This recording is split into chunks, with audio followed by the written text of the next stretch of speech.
Mesdames et messieurs, bonjour. Je m'appelle Desavé Somabé, le directeur exécutif de l'association Santé Mieux Vie Meilleure.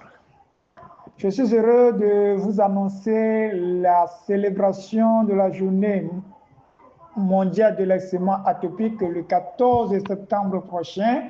Et déjà, nous sommes en train de vous interpeller à s'aligner derrière nous pour célébrer cette journée et défendre les droits des patients souffrant de cette maladie.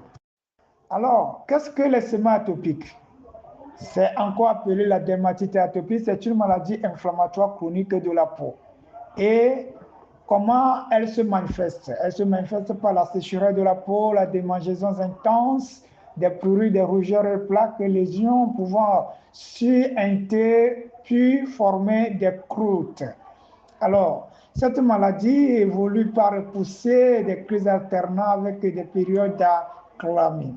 Alors, les facteurs déclencheurs de cette maladie sont plus ou moins les allergènes, les poussières, les pollens, les acariens, certains aliments et certains savons irritants, les savons agressifs, les froids, la chaleur, le stress, la transpiration, tout cela font partie des facteurs déclencheurs de cette maladie. Alors, comment nous sommes pris en charge quand nous sommes confrontés à cette maladie au Togo?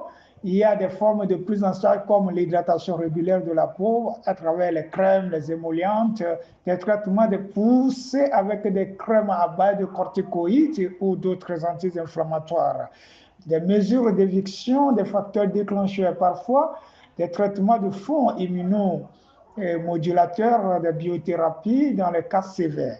En résumé, c'est une maladie chronique non contagieuse qui peut beaucoup impacter la qualité de vie à cause de la démangeaison et du retentissement psychologique, mais qui peut être bien contrôlé avec un suivi adapté.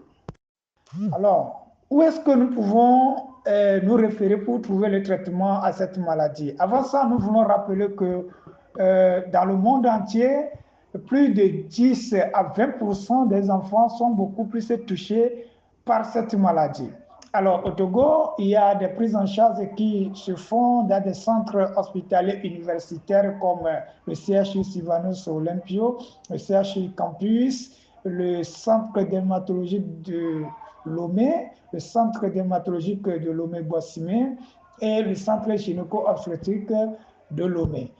Pour ceux qui sont à l'intérieur du pays, ils peuvent aussi retrouver comme Kara, par exemple, le CHU Kara, pour trouver la prise en charge.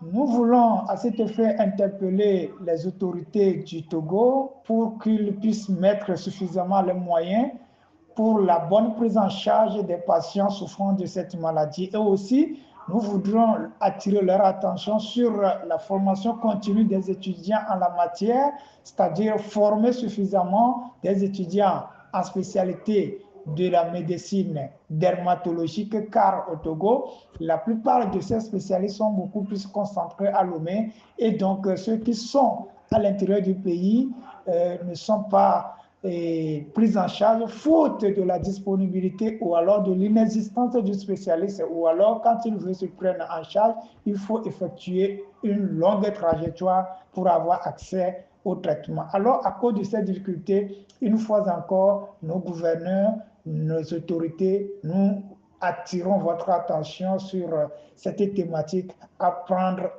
les mesures nécessaires pour étendre le traitement à l'échelle nationale. Le thème choisi cette année pour la célébration de cette journée est intitulé Notre peau, notre voyage. C'est très intéressant. Au rendez-vous le 14 septembre prochain pour célébrer cette journée.